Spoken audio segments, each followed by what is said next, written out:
Alors, quelles sont les contraintes quand on travaille dans un pays africain? Pour vous qui êtes de futurs journalistes, comment vous envisagez le travail en Afrique? Exactement, c'était donc le sujet que j'allais aborder maintenant, la liberté de la presse. Donc, quand on était au Sénégal, j'ai travaillé sous Abdou Diouf, sous Abdoulaye Wade, et maintenant c'est Macky Sall.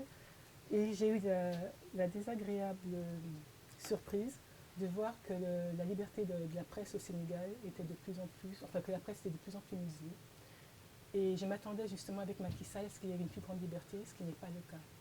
Et c'est vrai que quand vous travaillez en Afrique et que vous écrivez ce que vous pensez, que vous essayez d'être objectif et que c'est aussi votre travail, vous pouvez vous retrouver en prison, vous pouvez donc en prison dans le meilleur des cas, oui. Parce au Burundi c'est pire.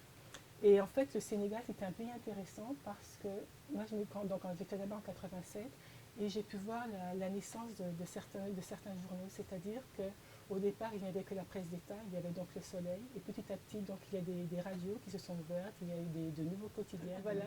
Et je trouvais que dans un pays comme le Sénégal, c'était bien qu'il y ait déjà cette presse, ce qui prouvait qu'à ce moment-là, on pouvait écrire ce que l'on voulait.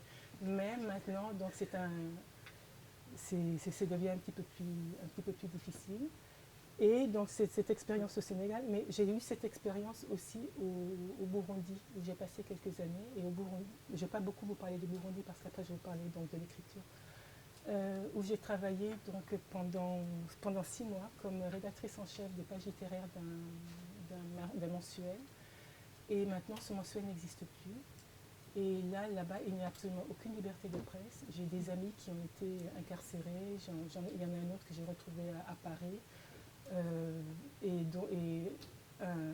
Cet ami qui est de Paris donc a travaillé très longtemps dans la clandestinité. Sa tête était mise à prix.